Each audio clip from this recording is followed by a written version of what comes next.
I believe that everybody has a story, and I'm fascinated to hear them. So come with me as we take a walk down Fascination Street. Welcome back, Streetwalkers. This week, I get to talk with Mobley. Mobley is an artist who lives in Austin, tours the country when we're not in COVID, and makes some really fantastic music, the likes of which I've not really heard before. It doesn't really sound like any of the music that I have heard previously. I can't really describe it. I would just say give it a listen, and I think you'll be hooked. So in this episode, we talk about where Mobley grew up and how he ended up landing in Austin. We talk about how he got into music and some of his musical influences. And of course, we talk about how COVID destroyed the live music industry and killed basically South by Southwest this year. And we talk about some of the ways that music and film industry professionals, including Mobley, have been able to pay their bills during all of this. Mobley was kind enough to let me play the new song, James Crow, off of his new album, and I think you're going to dig it. So make sure you pay attention, and when that music starts, turn it up. This was recorded during all the self-distancing due to the coronavirus outbreak. So if that is over by now, woohoo. If not, damn it.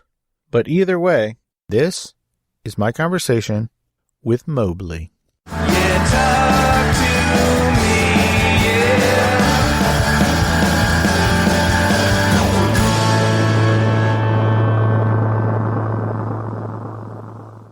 Welcome to Fascination Street Podcast, Mobley. How you doing today, man? Pretty good. Thank you for having me. I appreciate it. It is 100% my pleasure. I don't know if you even are aware, but I've been talking to your people about doing this for over 6 months. I was vaguely aware of that. As everybody will know, it's been a pretty wild 6 months. To say the very least. Now, before we get too far in, are we just going to call you Mobley this whole time? Is your real name a secret? Yeah, everybody calls me Mobley.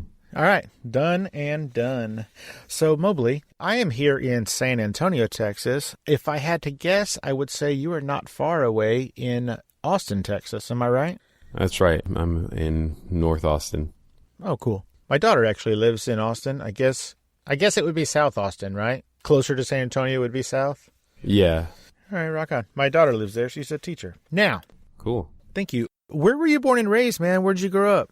I was born in Camp Lejeune, North Carolina, but I was raised all over the place. My father was in the military, so I never lived anywhere longer than 2.5 years until I moved to Austin. So I grew up all over the United States and Western Europe. Oh, which parts of Europe? Spain and England mostly. Oh, nice. I'm assuming you were fairly young when you were in Europe? Yeah, pretty young, old enough to remember it well, but young enough to not have been able to experience very much of those countries. Based on your experiences, of course, what would you say is the biggest difference between living in Europe and living in the United States? Well, having gone back there as an adult, my answer would probably be healthcare, but I think that there's a quality that older human settlements have, to speak in a very broad way.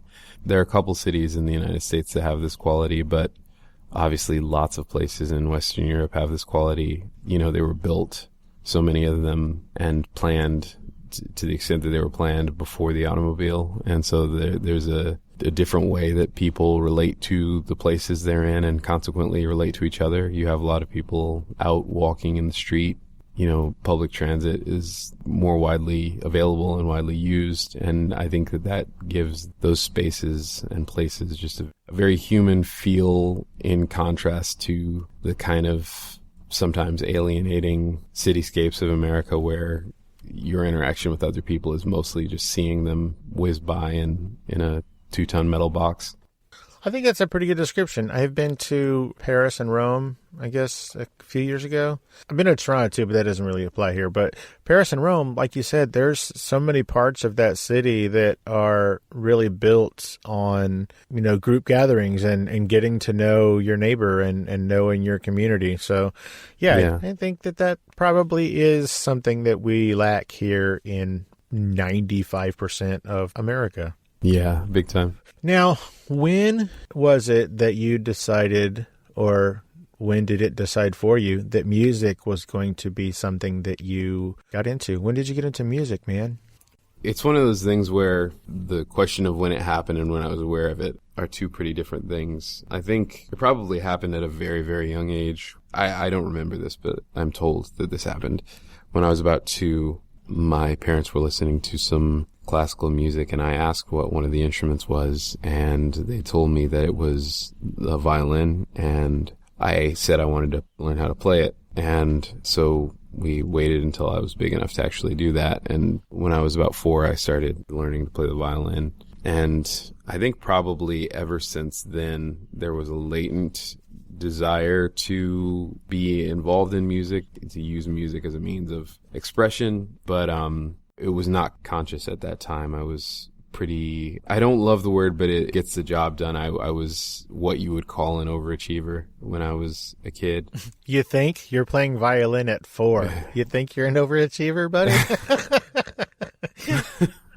Well, I only say that to say I was very focused on academics and extracurriculars and, you know, getting ready for college and all that. So I very much had a more conventional path in mind.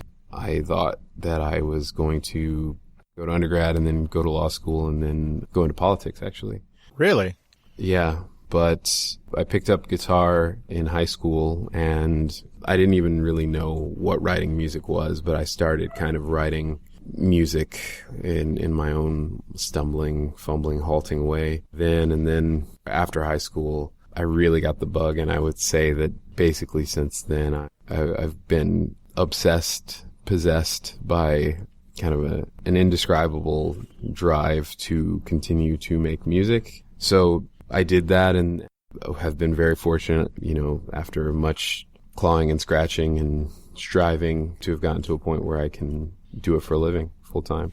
So when was it that actually flipped that switch that made you say, you know what, maybe I don't want to spend $300,000 on law school. Maybe I should go try and be a musician, like for money, like as a profession. What was it that tripped that switch? It's hard to say exactly. I had never been in a band before. I've only been in one band, actually. This band, it used to be a band. It's just me now. But I met the guys that I started this project with, and for whatever reason, one of them, the drummer, who's the other founder, really hounded me about playing music with him. And so I relented and did, and then just got more and more and more serious about it. And I couldn't point you to exactly what the moment was, but before I knew it, I wasn't spending time with other people. I was in my room or in the woods or in my car or whatever, writing music and trying to figure out what it meant to be a songwriter. So I don't want to be imprecise or indelicate with the language and suggest it was like anything clinical, but it's not an exaggeration to say it was like being possessed by an idea, by a drive or a need to do something that is still pretty inexplicable to me even today. But, and then, you know, being an adult and realizing that I had to do something to earn a living, and that I would either be, you know, clocking in from 9 to 5 at some job that I didn't care nearly as much about as I care about music, and then spending all the rest of my time making music, or I could try to find a way to have music be the 9 to 5, so to speak. So it happened organically. Very cool. I would imagine that, you know, going out into the woods to write music, now some might say that sounds a little creepy, but I think it sounds a little serene and calming. Was that why you did it? You know, the main reason I did it wasn't that. It's hard to tell when I'm on stage, but really in all of the rest of my life, I'm a pretty shy and reserved person. I tend to keep to myself, and I really didn't like the idea of anybody being able to hear me when I was trying to write. And so going kind of deep into the woods and being able to sing at the top of my lungs without worrying that anybody would overhear what I was doing was really the main reason that I did it. That's a great explanation. Why do you think it is that you're fairly low-key and maybe even an introvert off stage, but when you're on stage, you own the stage? How do you think that happened? I can tell you exactly how it happened. When I went on my first tour, I kind of had this plan. When you're a musician, and particularly when you're a front man, you have to devote at least some thought to what your stage persona is going to be like. And I had this whole plan. It was going to be the quiet front man. I was going to sing the songs. I wasn't going to talk between songs. And I was just going to, let the music speak for itself and kind of just be a passive conduit for it. And we booked about a month solid worth of shows. We got rid of our leases. We bought a van, and we got in the van and we went around the country. It was a very prototypical version of the band goes out on their first tour story. The first night we went out, I did the thing that I thought was going to work. And because nobody had ever heard my music and nobody knew who my band was, people didn't pay all that much attention. And so I'm sitting in the van after the show and thinking, I just put all this time and money and effort into being able to get on this stage tonight. And then I let them have a choice about whether or not to acknowledge what was happening and hear me. And I hated the way that felt. And so I was like, well, tomorrow night I'm not going to give them a choice. And over the course of that tour, I just kind of developed at least the beginnings of what I guess my current stage manner is. If people have seen me perform, I'm very much not shy on stage and very much about taking command of the room, not in an egocentric way, but just because, I think people depend on artists to kind of be their guide in a creative world that the artist has created. And I think especially live music in the way that it's consumed in this country, which is, at the lowest levels and even up through mid levels, it's, you're in bars, you're in front of people who haven't necessarily heard of you before. So I decided that I was going to demand that attention and interaction, and people seemed to respond to it. So I've stuck with it. Nice. I'm glad that I asked, since you remember this specific moment. Yeah. I think it's great when artists figure out that it's their audience to lose, so to speak. Yeah. We've seen it for millennia. Van Halen, they would kick and scream and have fireworks and yell at people, all kinds of crazy stuff. Yeah. But I think it's really cool that, you figured out very, very early in your career that you're not going to sit up there and be a church mouse. You are going to demand attention. Yeah. So I know that you were scheduled to do some stuff at South by Southwest this year. Yeah. But it was among the very first mass gathering events to be canceled due to COVID-19. Yeah. What were you going to do, and how has its cancellation affected your industry and you specifically? Well, I had a series of gigs planned. South by Southwest is always really busy for me. I don't remember the exact number, but I'm sure I was set to play between 1 and 2 dozen shows that week. And for those of you who either aren't familiar with South by Southwest or aren't familiar with the inner workings of the industry, South by Southwest is a really big opportunity for a lot of artists because there are a lot of corporate parties and private gigs, and 9 times out of 10, those are the best paying opportunities that you're going to get. And obviously a lot of brands are converging on Austin that week. So for me personally, it was a pretty massive financial hit. The plan for the year was to bankroll the touring and release that was planned for this year with the private gig money that we were going to get at South by. We put out the first single, which is called Nobody's Favorite, I guess 2 or 3 weeks before South by, and then everything got shut down. And so the schedule has just been really weird since, I had a couple tours booked and those all got canceled, obviously. My record was supposed to come out. That got pushed back. And obviously, all live touring is canceled. So I guess the way that it's impacted me has been a microcosm of the way that it's impacted the entire industry. For those of us who are operating at the independent level, live music is basically where we make all our income through the money that we get paid to play live or selling merch at shows, selling music at shows. But the other role that it plays, and I think this is underrated, is that independent artists and emerging artists don't have guaranteed access to all of the promotional channels that a major label artist or an established artist will have. If 21 Pilots or Beyonce or somebody's putting out a record, that's newsworthy because they're so big and because, hundreds of thousands, millions of people are interested in the fact that that's happening. But when a smaller artist does that, we kind of have to really hustle to get covered. And the best way to get it covered is to be playing in as many cities as possible, be going in and meeting people at the radio stations and, doing the whole promotional circuit. And so in terms of the independent music ecosystem, like our main means of making money on the one hand, but also our main means of promoting our music on the other hand, have been completely obliterated. So I think what I've been doing is the same as what a lot of other independent musicians have been doing, which is to try to figure out how do you reach new people when you can't physically go to them and when the large mainstream channels for distributing media are basically monopolized by big corporate actors. And I don't know that anybody's figured out a good answer to that question yet, but in my case, I've been just trying to be creative and be active and flexible and kind of responsive to the moment. So, I did this project called The Home Unfamiliar, which we can talk more about later, but it's a collaborative visual album that I brought together a few dozen filmmakers and musicians to work on. I'm just trying to think of ways to reach out and collaborate with other people, to expose other people's fans to my music, expose my fans to other people's music, just look at it in a more cooperative way than I think we were disposed to do before the pandemic hit. That makes sense. Hey, Streetwalkers, here's a word from our sponsors. You know those popping phone handle things that you see on everyone's phones nowadays? Well, how would you like to put your logo on them? Does your podcast or band need new merch? Do you want to bring attention to your new book or film?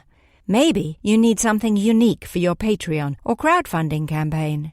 Then visit thelogopop.com, where you can customize them with the logo of your podcast, band, business, art, school mascot, or whatever else you can think of. These are way more affordable than you may think at thelogopop.com.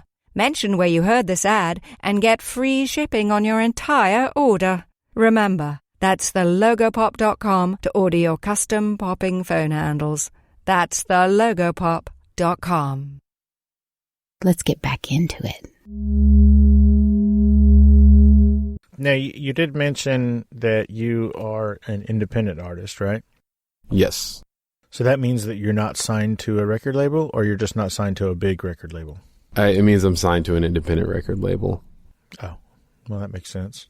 One of the reasons I think that South by Southwest got so big is that it is a showcase for talent, and, whether it be for managers to try and find acts or record companies to try and sign acts, but also, like you said, in music and comedy, corporate gigs are far and above some of the best ways to earn decent money in those fields. Yeah. And so I think that South by Southwest, also a lot of companies who have corporate events like that will send their scouts to go check out stuff, and then that will help them with booking later on in the years and things. 100%.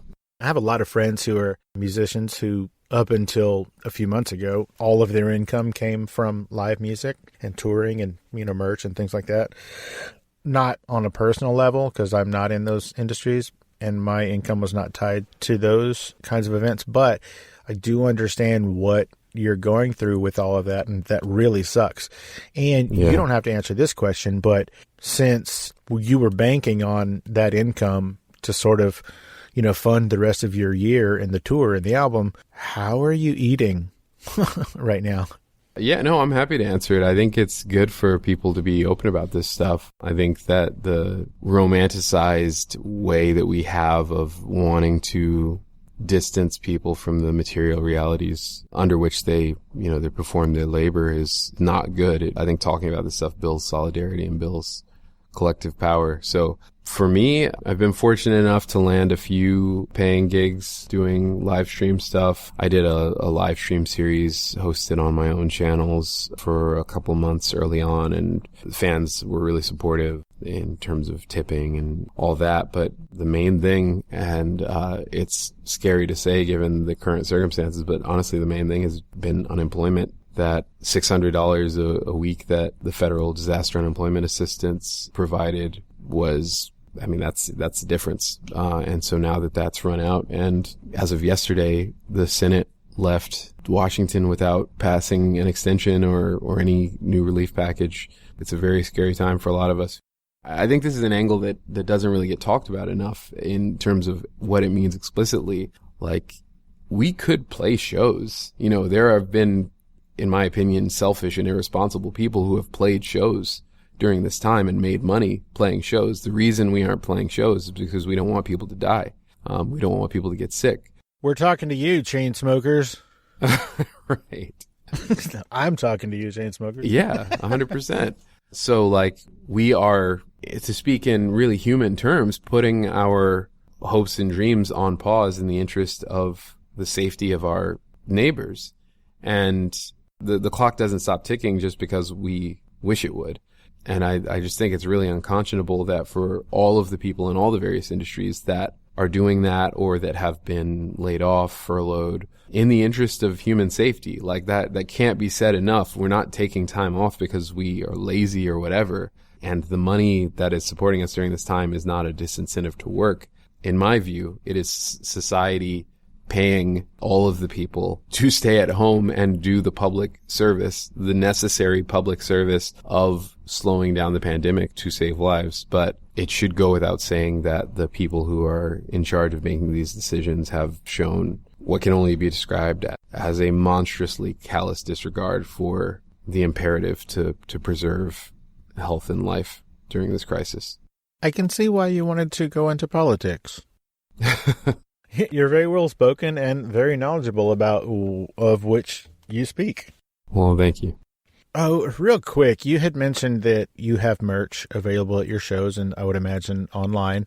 Yes. Take this in the spirit in which it is intended, especially since Austin is so kitschy.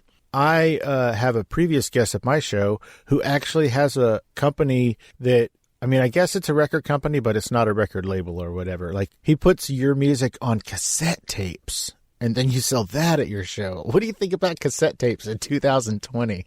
I am for anything that makes tangible the value proposition of music. I think in the streaming era, people have come to think of music as something that is or should be basically free. People are willing to pay Verizon or Time Warner or AT&T or whoever for access to the internet, but once they have the internet, they expect all those things to be free or next to free. And if they are paying, they're paying some massive corporation who pays a pittance to the people who are providing the actual value. But in an increasingly digital, intangible age, I think that there is an increasing drive among people to, I think it's a very human impulse. People want physical artifacts. They want to have, a concrete manifestation of this thing that they care about.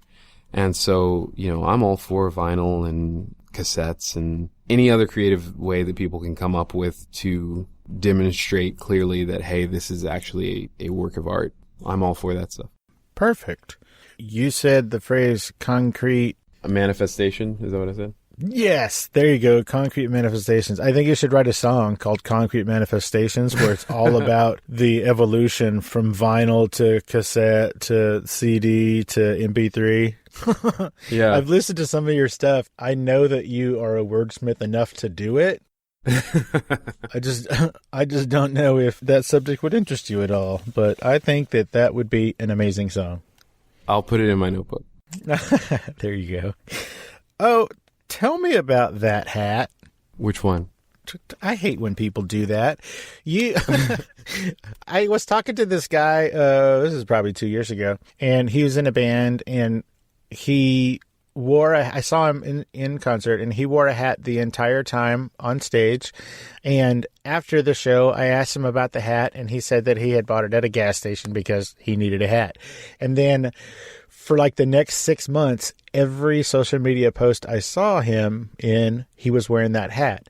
And then when I talked to him later, I said, hey, how's that hat? And he was like, what hat? And he just did that too. Half of your social media you're wearing in this hat.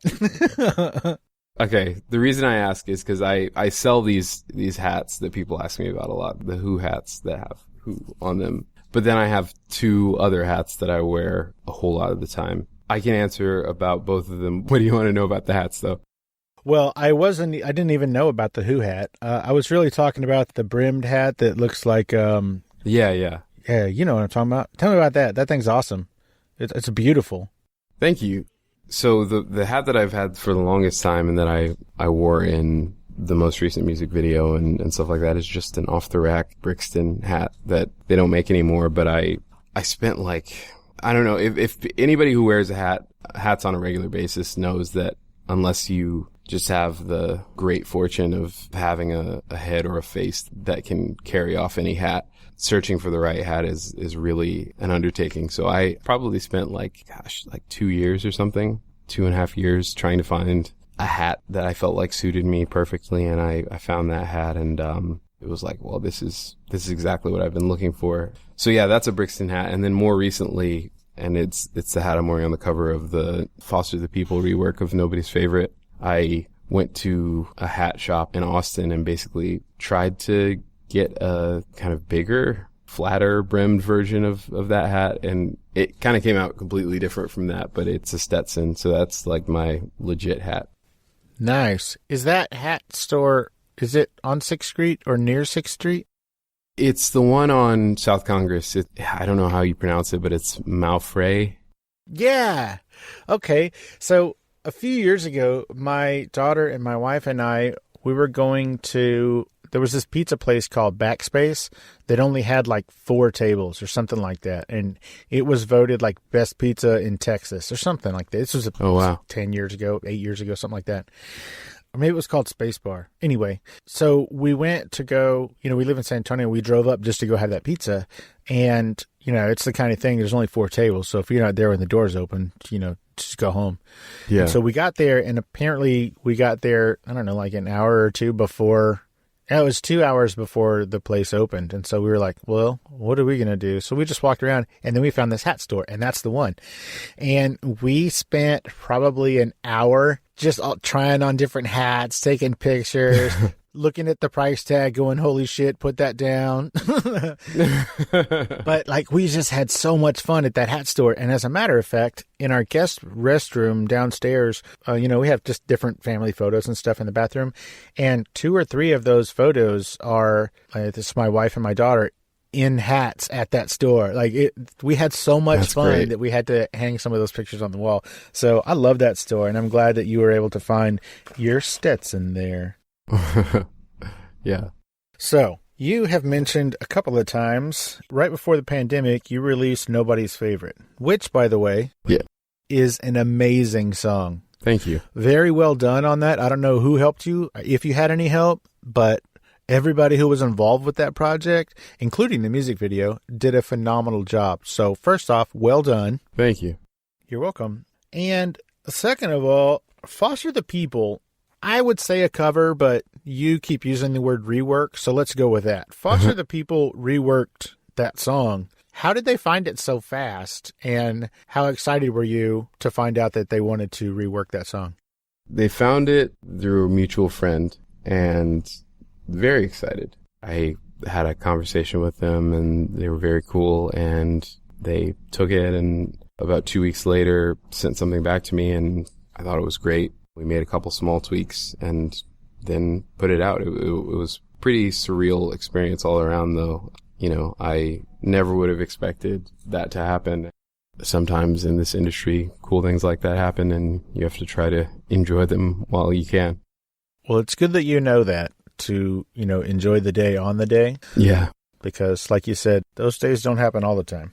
Yeah. I listened to it, probably 9 times in the last 2 days. I really, really like it. It's really catchy.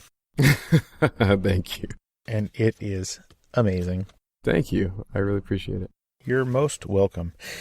Now, tell me about A Home Unfamiliar. We touched on it briefly, but if you can, I want you to tell everybody a little more about it. And I know that a few weeks ago, it was on YouTube, I think it was back in August on the 18th or something. Is it still available? Can people still check it out? And what is it? Yes, it is still available, but for a limited time, so people should definitely head over and check it out if they're interested. But the genesis of it came right at the beginning of all the lockdowns in March and April of this year. I'm like a lot of other creative people in this way. I have grown accustomed to kind of the tyranny of the clock and the deadline being part of my creative process. So when all this hit and we were just getting used to being stuck at home, I kind of didn't know what to do with myself exactly. You know, I had a record that was done and I thought that I was going to be out touring it, but I was at home and it was going to be a long time before I needed to have new music ready. So I just started brainstorming ideas for putting together some kind of unique project that spoke to the moment that we were in. And I think I was in the shower and I was thinking about the Exquisite Corpse parlor game, which if people haven't heard of it, it's this surrealist kind of literary game where you might do it with words or a drawing. Let's say we did it with a drawing.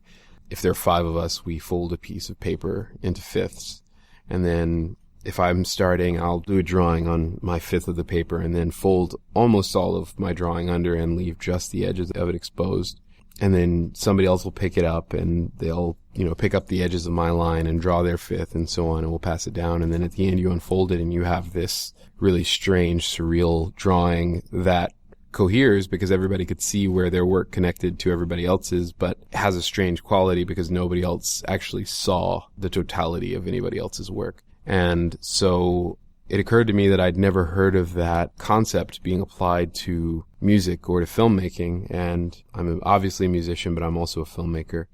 And so I had the idea to put together this collaborative project that kind of used that as a model. And because it was early on in the pandemic, I knew that a whole lot of people who ordinarily wouldn't be able to work together on anything would have clear calendars. And so I reached out to a bunch of people, and basically everybody I reached out to agreed to do it. And then I put out a call for other artists and randomly selected a bunch of people. So there were 15 musicians and 15 filmmakers.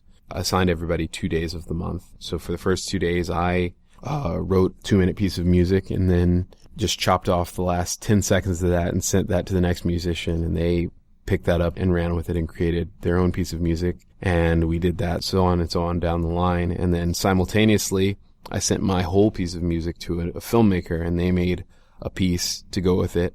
And then I chopped off the end of their visual piece and sent that along with the next piece of music to the next filmmaker, so on and so on and so on. And at the end of the month, we had this about 30-minute visual album, which is very strange and I think really compelling and beautiful, really. I thought that there was a high probability that it would be an unlistenable, unwatchable train wreck, but that it would be interesting because of how it was made. But actually, it ended up being this really eminently approachable piece of art that I think is really inspired. I think everybody stepped up and brought their creative energies to bear on the project, and I highly encourage people to check it out.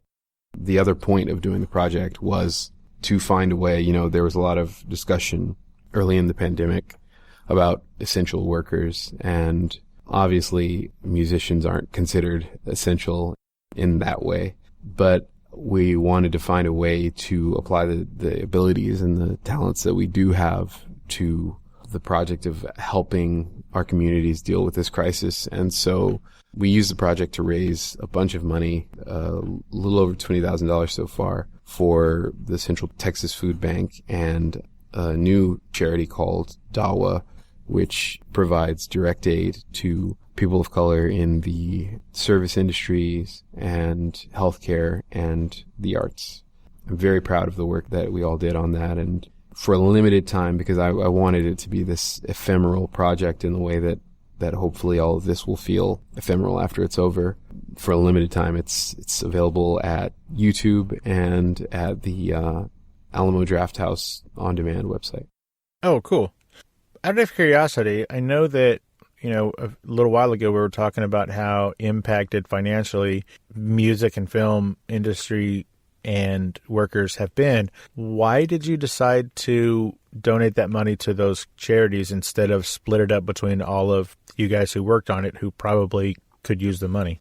I think there were a few reasons, but I think the main reason is that I think there's something powerful and moving about collective action taken to support one's community.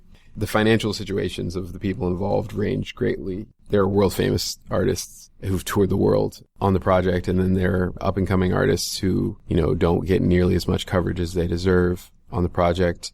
I think the idea was this can be kind of a demonstration of unity and solidarity and of charity. Charity in the historical sense of the word, meaning a kind of generosity of spirit and intent. We thought that it would be a more powerful statement to say, this is going to serve our broader community, and we're working with people who are experts in this to make sure that the money goes to the people who really need it the most. And, that doesn't necessarily exclude anybody who is working on it, but it's targeting the broader community. Well, I think that's super dope. So this whole project sounds infinitely creative. I think that's a really cool idea. I've never heard of anything like that myself. I didn't even hear about that parlor game you were talking about. So that just sounds so creative and so new. And we all know there's not a whole lot of new things going on in music or film. Yeah. So that's super dope. Thank you. And I think that your decision to, give that to charity, there's so many people working on this. It would have been not very much for each one of you to split that 20 grand up. Yeah. But I think that giving it to those charities will make a bigger impact than it would have individually for all of you. So hats off, man. Thank you. You're welcome. And speaking of hats off, can I have that Brixton hat? Didn't think so. Now, Mobley, every time I have a musician on, I like to ask if I can play one of their songs. Can I play one of your songs? Yes, please. I would say play my new single, which is called James Crow, and I'll just let it speak for itself. Wow. Well, with such an enticing title, what could it be about? I've been seeing the world through a dead man's eyes. And when I laid me down, I did not right. But then I noticed that I've been watching myself from a car outside. And so to bring me round, it took me down a long dark ride. That's where I find it at. James Crow, come and tell me what you know. James Crow, you're a devil in a daydream. James Crow, when you're walking for me slow, singing, take it all back now, take it all back now. James Crow, come and tell me what you know. James Crow, you're a devil in a daydream. James Crow, will you break it to me slow, singing, take it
Thank you so much. I really, really love having music on the show. I'm completely honored whenever any artist says yes. And that said, in the, 215 episodes of my show, I've probably had 150 songs on it. Wow. Something like that. And so I really, really appreciate you letting me do that. Of course. Thank you so much. Yeah, thank you. Hey, Streetwalkers, here's a word from our sponsors. You know those popping phone handle things that you see on everyone's phones nowadays? Well, how would you like to put your logo on them? Does your podcast or band need new merch? Do you want to bring attention to your new book or film? Maybe you need something unique for your Patreon or crowdfunding campaign. Then visit thelogopop.com, where you can customize them with the logo of your podcast, band, business, art, school mascot, or whatever else you can think of. These are way more affordable than you may think at thelogopop.com. Mention where you heard this ad and get free shipping on your entire order. Remember, that's thelogopop.com to order your custom popping phone handles. That's thelogopop.com. Let's get back into it. Mobley, how would you describe your sound? Because your sound is very specific. It's not really like anything that I've ever heard before. So tell me how you would describe your sound. And I guess in that description, tell me who some of your musical influences were and are. That is a constantly vexing question for me. So much about the way that music is marketed and popularly understood, especially in our country, comes down to commercial classifications.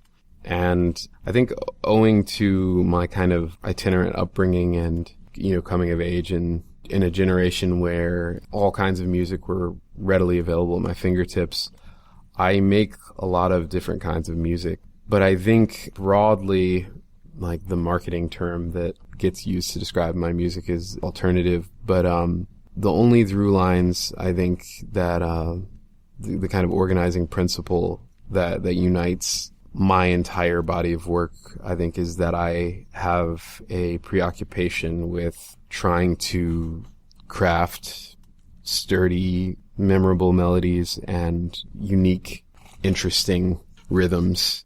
Drums and percussion are really important to the way that I understand putting together songs. I know that those are pretty vague descriptors, but that's how I think of it.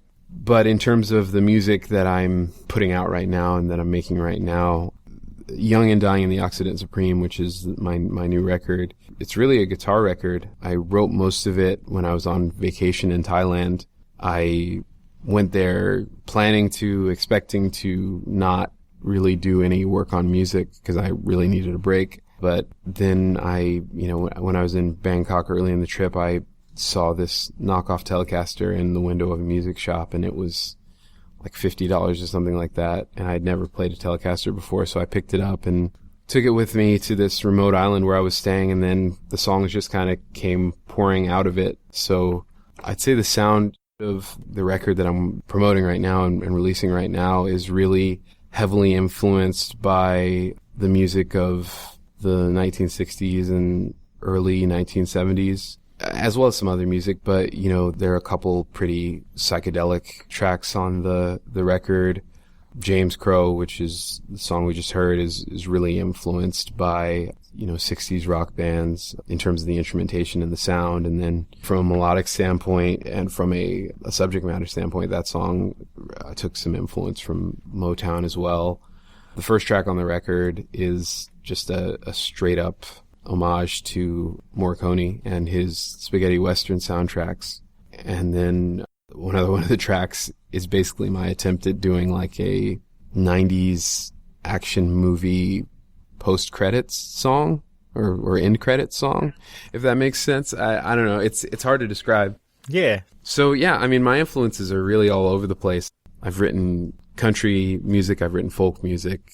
I've written gospel music. I've written lots of pop music. I think the music that has captured me the most, captured my imagination the most, and probably is my home base in terms of what I really like to listen to and where I draw influence from, is probably kind of minor key, rhythmic, melancholy rock music that has really strong pop songwriting sensibilities. So that's kind of my home territory, but I really like to be adventurous and try a lot of different things. So that's a very long answer to a very short question, but I invite people to listen to everything I put out and then disagree with me. I also invite that because when you were describing your musical style or your sound, you said some things and then you said, I know that sounds very vague. And it was vague, but once you listen to your music, that description makes sense. Yeah. Now, Mobley, can you tell us where everybody can find you on social media?